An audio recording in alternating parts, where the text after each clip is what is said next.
नमस्कार मंडळी. चला तर गौरी गणपतींसाठी अनेक प्रकारे पदार्थ बनवले जातात. त्यातलाच एक महत्त्वाचा पदार्थ म्हणजे बेसन बर्फी.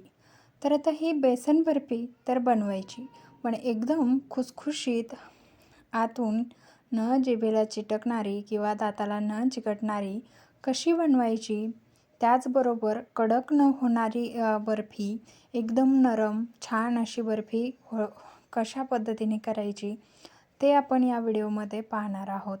त्याचबरोबर तुम्ही टेक्स्चरसुद्धा पाहू शकता. एकदम दाणेदार बर्फी तयार झालेली आहे. तुम्हाला एक बर्फीचा तुकडा मी कुस्करून दाखवते. पाहू शकता अगदी लाडूच्या भुग्यासारखा भुगा होत आहे. तर आता इथे पाहू शकता तुम्ही, ज्या कपाने आपण पाव कप इतकं तूप घेतलं, त्या कपाने इथे बेसन पीठ जे आहे ते 2 कप घेतलेलं आहे. परफेक्ट प्रमाण आहे. तर या पद्धतीने समप्रमाणात पिठाच्या तूप लागतं, पण ते पातळ केलेलं असल्यावर. तर आपण इथे मेल्ट न करताच तूप घेतलेलं आहे. आता हे तूप आपल्याला अर्ध्याच्या वर घालून घेतलं, मेल्ट करून घ्यायचं. यामध्ये अगदी 2-3 चमचे तूप राहिलेलं आहे. इथे तूप व्यवस्थित मेल्ट झालेलं आहे. यामध्ये आता आपल्याला हे बेसन पीठ घालून घ्यायचं आहे. तर पाहू शकता बेसन पीठ हे जाडसर दळलेलं आहे आणि विकतच्या डाळीपासून दळलेलं पीठ आहे. त्यामुळे तुम्ही पाहू शकता की बर्फीचा आपला कलर किती सुंदर आलेला आहे, जो की तुम्हाला मी सुरुवातीला दाखवलेला आहे. तर आता इथे पहा, सुरुवातीला बेसन पिठाला तूप जे आहे ते पूर्णतः अब्झॉर्ब होऊन जातं. कारण सुरुवातीला पीठ आपलं कोरडं असतं आणि तुपाचं टेम्परेचर खूप गरम असतं, त्यामुळे ते पटकन पिठामध्ये हे होऊन जातं. तर आता इथे आपल्याला राहिलेलं तूपसुद्धा घालून घेणार आहोत. आता याच्या थोड्याशा गुठळ्यासुद्धा आपल्याला फोडून घ्यायच्या आहे असंच तुम्हाला हलवत बसायचं नाही. याच्या गुठळ्या फोडायच्या, म्हणजे तूप जे आहे ते आपलं सुटत चालतं. आता हे राहिलेलं तूपसुद्धा यामध्ये मी सर्व घालून घेतलेलं आहे. परफेक्ट प्रमाण आहे. यापेक्षा जास्त तूप घातल्यास तुमची बर्फी जी आहे ते जास्त म्हणजे तुम्ही घालू शकता, पण म्हणजे तुमचं एवढ्या तुपामध्ये सुद्धा खुसखुशीत दाणेदार बर्फी तयार होते. आणि माझं म्हणणं आहे, एवढ्या तुपातच ती सुंदररित्या मस्त फुलते. तर पहा इथे आता जसं आपलं बेसन पीठ भाजत चाललं, तसं बेसन आपलं तूप सोडायला सुरुवात झालेली आहे. तर पाहू शकता सुरुवातीच्या बेसन पिठात आणि 5 ते 6 मिनटानंतरचं बेसन पीठ. आता इथे 7-8 मिनटं झालेली आहेत. आता बऱ्यापैकी पिठाने तूपसुद्धा सोडलेलं आहे. त्याचबरोबर आपलं खमंग असा वाससुद्धा सुटलेला आहे आणि पिठाचा कलरसुद्धा चेंज व्हायला लागला. आता इकडे पहा, आपण जेवढं पीठ त्याच्या थोडी कमी म्हणजे पाऊण वाटी इतकी साखर घेतलेली आहे. आता आपण ज्यामध्ये पीठ घेतलं होतं त्याच वाटीने साखरेचं मेजरमेंट घेतलं. साखरेच्या वरती अगदी अर्ध कांड पाणी येईल किंवा थोडंसं त्यापेक्षा कमी एवढं पाणी करून आपल्याला ते पाक होण्यासाठी ठेवायचं. आता इथे मी हे बर्फीचं बांधण्यासाठी छोट्या गॅसवर घेते आणि आपली चाचणी उकळण्यासाठी आपल्याला मोठ्या गॅसचा वापर करायचा, म्हणजे पटकन चाचणी येते. आता चाचणी घेताना 2 प्रकारची आपल्याला इथे चाचणी घ्यायची आहे. सुरुवातीला आपल्याला 1 तारी पाक तयार करून घ्यायचा. 1 तारी पाक आपल्याला अर्धा बर्फीमध्ये टाकून घ्यायचा आहे. त्याने तुमची बर्फी दाणेदार, शायनी, त्याचबरोबर अजिबात टाळ्याला किंवा दाताला चिकटणार नाही. एकदम खुसखुशीत बर्फी तयार होते. त्यासाठी हा 2 प्रकारे पाक आपण बर्फीमध्ये टाकत असतो. तर पहा, आता इथे मी 1 तारी पाक तयार करून घेणार आहे. पूर्ण साखर विरघळली आणि एक मोठी उकळी काढली की 1 तारी पाक तयार होतो. आता दुसरी गोष्ट सगळ्यांना माहीत आहे चेक करण्याची. बोटावरती थोडासा पाक घ्यायचा. अशा पद्धतीने थोडीशी तार तुटली की समजायचं 1 तारी पाक आपला तयार झालेला आहे. आता इथे 1 तारी पाक तयार झाला. आता हा पाक आपल्याला अर्धा यामध्ये टाकून घ्यायचा आहे.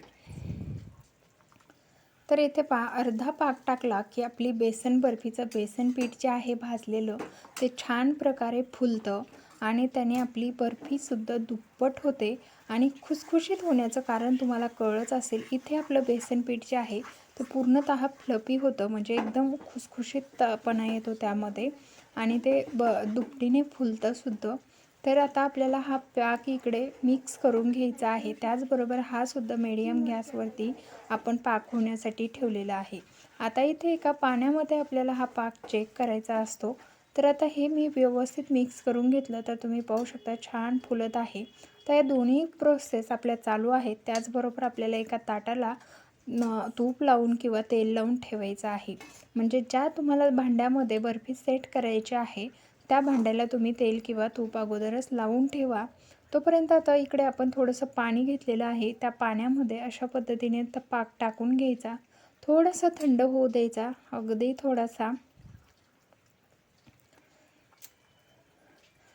थोडासा पाक थंड झालेला आहे, तुम्ही पाहू शकता. आता या पाकाला छान असं मिळून येत आहे.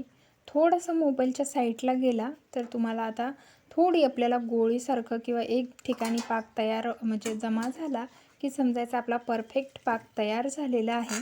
आता हा सुद्धा पाक आपण यामध्ये टाकून घेतलेला आहे. हा पक्का पाक आहे, त्यामुळे याने बेसन पीठ अजिबात फुलत नाही, तुम्ही पाहू शकता. त्यामुळेच आपल्याला सुरुवातीला कच्चा पाक टाकायचा. त्याने काय होतं, आपली बर्फी दुप्पट फुलते, जसं की तुम्हाला सांगितलं. त्याचबरोबर खुसखुशीत होते.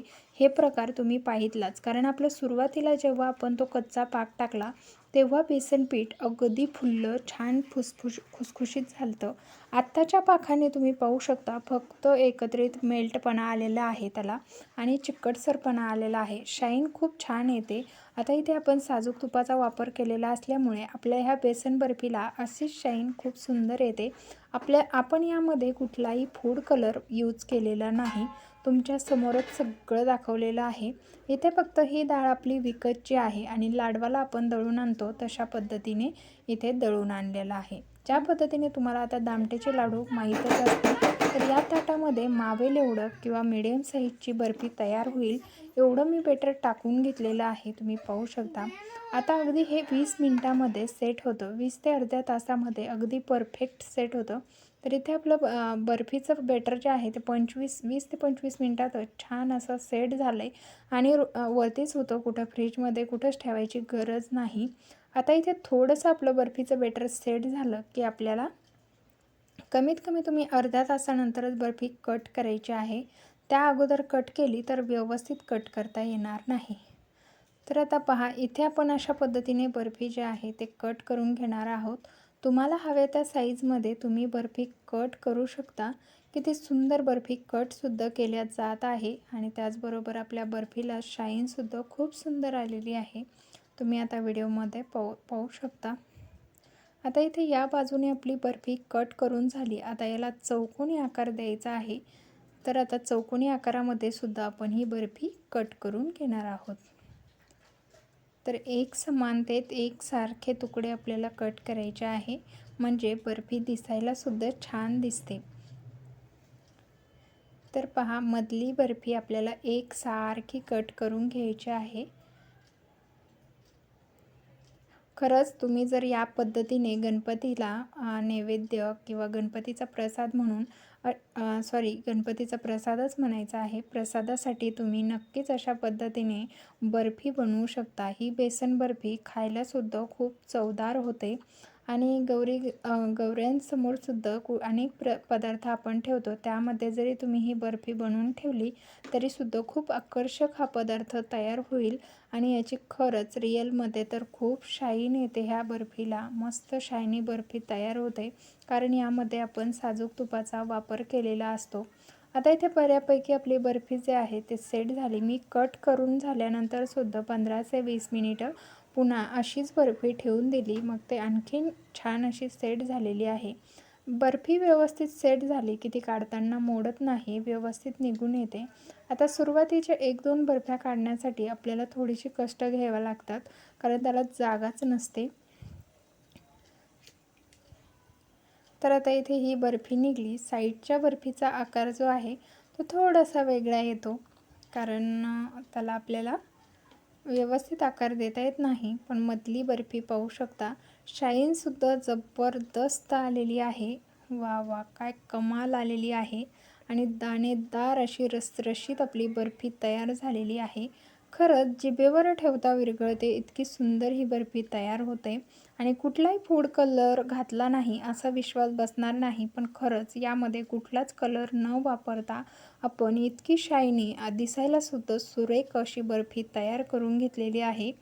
आहा, काय जबरदस्त बर्फी आहे, तुम्ही पाहू शकता. पाहता क्षणी खावाशी वाटणारी बर्फी आपण इथे तयार करून घेतलेली आहे. आता ह्या सर्व बर्फ्या आपल्याला याच पद्धतीने काढून घ्यायच्या आहे. साईडचं तुम्ही थोडंसं कापून ह्या बर्फीला सुद्धा व्यवस्थित आकार देऊन घेऊ शकता. ही बर्फी इतकी सॉफ्ट होते आणि इतकी सुंदर होते की ती बर्फी तुम्ही खायला कधीही नाही म्हणणार नाही, इतकी जबरदस्त होते. आणि आता सध्या तर आपल्याला हे अनेक पदार्थ करून गौऱ्यांसमोर ठेवायचेच असतात. तर आपली संपूर्ण बर्फी कट करून झालेली आहे. एका डिशमध्ये तिला सजवून घेऊया. तर सुंदररित्या अशी आपण ठेवून घेत आहोत. जबरदस्त परफेक्ट बर्फी म्हटलं तर तुम्ही याच पद्धतीने बनवली तरच तुमची सुद्धा परफेक्ट बर्फी तयार होईल.